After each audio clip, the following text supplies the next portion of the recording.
최근 여권에는 총선을 앞두고 연일 이슈가 상당합니다. 먼저 국민의힘 혁신위와 지도부의 갈등, 그리고 이준석 전 대표의 신당 창당설, 한동훈 법무부 장관의 총선 등판설 등이 날마다 거론되고 있죠. 총선을 5개월에 앞둔 이 상황에서 정치권에 어떤 영향을 미칠지 오늘 언론의 눈을 통해 여야의 현안을 두루 들여다보도록 하겠습니다. 윤석열 대통령의 멘토로 불렸던 분이시죠. 심평 변호사님 전화로 연결되어 있습니다. 안녕하세요. 예, 안녕하십니까? 예, 안녕하십니까? 먼저 그 국민의힘 혁신위 얘기를 안 할 수가 없는데요. 이 활동 시한이 12월 24일까지로 정해져 있긴 하지만 이르면 이번 주에 조기 종료 수순에 들어갈 것이라는 전망도 나오고 있는데 지금까지 혁신위의 활동 변호사님 어떻게 평가하고 계십니까? 이 위원장은 그 유연한 사고가 그 폭넓은 시각을 가진 분입니다. 네. 지금까지 그 나름의 역할을 훌륭하게 잘 오셨죠. 네.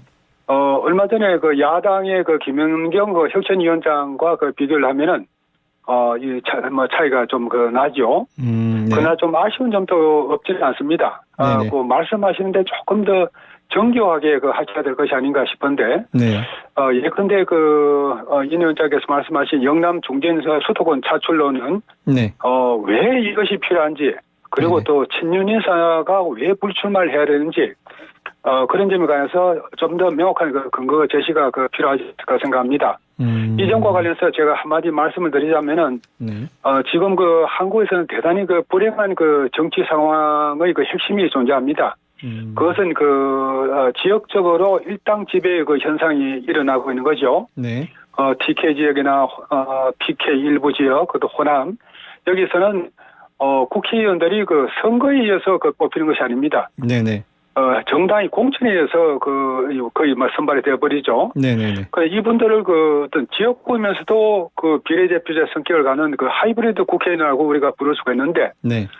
이것은 대의제 민주정치에서 대단히 파행적인 현상입니다. 그래서 이분들이 한 재선 정도 하면서 전국적 지명도를 갖추게 되었으면은, 네.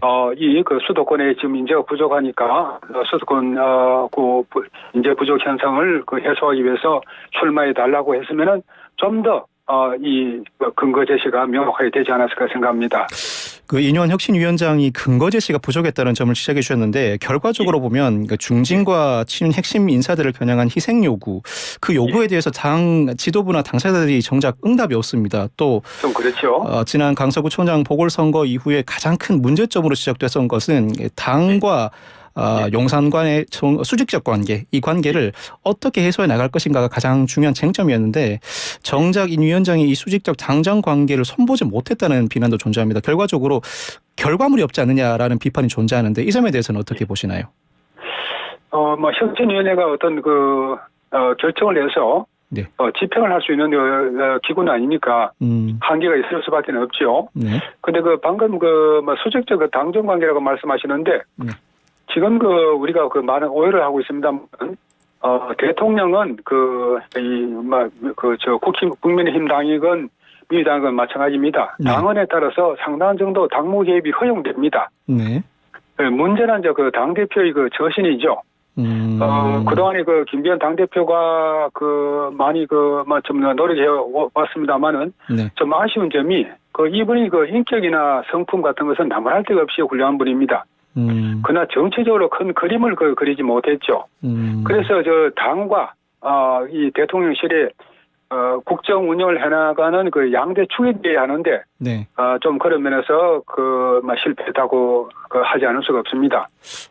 김기현 당대표가 사실 저하고 약속을 하고 네. 중도층의 마음을 사기 위해서 과감한 국정개혁의 정책들을 발표하겠다는 약속을 하고 제가 도와드리고 했는데 네. 약속을 김 대표가 지키지 않으셨죠. 그리고 지난달에 강서구청장 보궐선거에서 네. 김태우 후보를 설사 대통령실에서 강하게 밀었다 하더라도 이것은 한사코 거부를 관철시켰어야 하는 겁니다. 이런 점에서 김 대표가 좀 아쉬운 점이 없지 않습니다. 그리고 국민의힘이 중심을 잡고 제대로 처신했었어야 한다는 지적을 하시는 그렇죠. 거군요. 예. 그렇다면 그렇다고 예. 해도 세간에서는 윤심이 어디에 있는가에 따라서 향후 여권의 정계 지평이 달라질 것이라는 평가들을 하고 있는데 예. 김기현 대표와 인현 위원장이 사실 이 부분을 두고 미묘하게 대립하고 있습니다. 인 위원장은 얼마 전에 대통령에게 거침없이 하라는 신호가 왔다는 발언을 하는가 하면 김 대표는 지역구에 가서 윤심을 꺼내 들고 나섰는데 변호사님 보시기에 실제로 윤심은 어느 쪽에 있는 것 같으세요? 저도 그 주간의 사정에 관해서는 언론 보도를 통해서 봤습니다. 네. 그런데 윤 대통령의 김 대표에 대한 신뢰와 예정은 상당히 강합니다.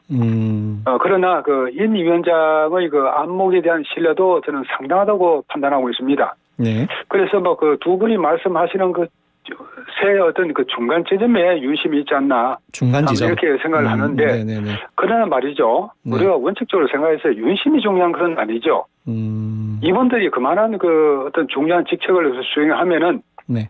국가와 역사를 마주보고 정정당당히 처신해야 되는 것이지 네네. 윤심이 좌우되어야 됩니까? 그렇죠. 예.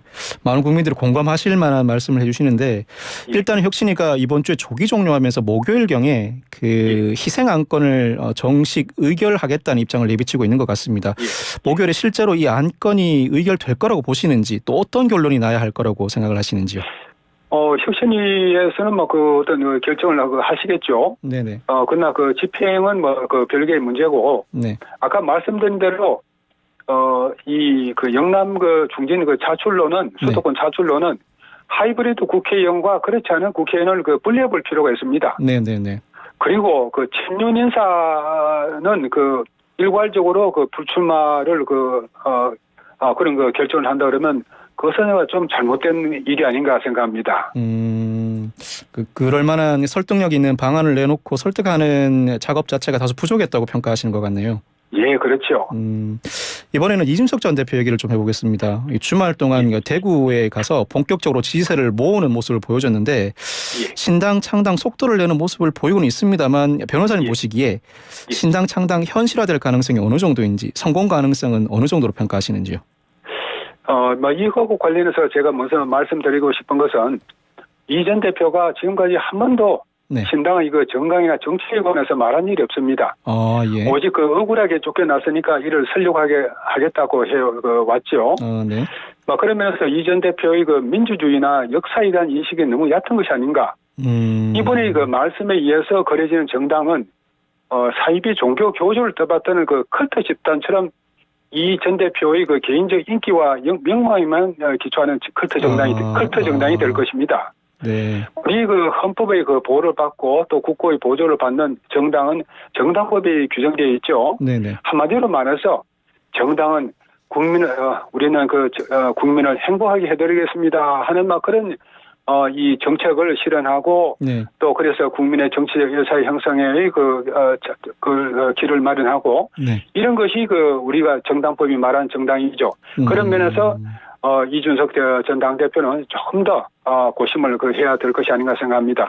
어떤 그리고 이념적 가치를 중심으로 뭉친 결사철학보다 반대를 위한 모임이다 이렇게 보시는 건가요? 꼭 반대라기보다도 이 전 대표의 개인적 어떤 성향에 추종하는 컬트 정당의 모습을 지금 띠고 있다는 거죠. 네네, 알겠습니다. 예. 그리고 이 전 대표의 TK 신당이 성공하기 위해서는 네네. 제일 관건이 되는 것은 홍준표 대구시장의 협조입니다. 네네네.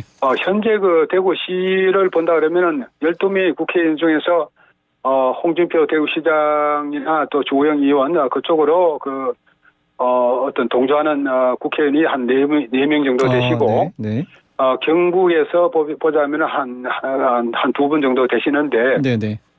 이분들의 어떤 협조가 있어가지고 세를 이룰 수는 있겠죠. 네. 이준석 전 대표는 처음에는 상당히 기대를 한 것 같습니다. 그래서 홍 시장이 또 맞장구를 쳤죠. 정계의 빅뱅이 임박했다 그러면서 상당히 기대감을 나타내고 했죠. 네네. 그러다가 홍 시장이 신당 가능성은 희박하다 하면서 전련을 했는데 이것은 두 분의 연계가 알려지면서 대구 시민들이 강한 반발이 일어난 것에 기인한 것이 아닐까 추측합니다. 대구 민심이 녹록지 않다는 말씀이시네요. 그렇죠. 이준석 신당에 대해서 그렇게 호의적이지 않습니다.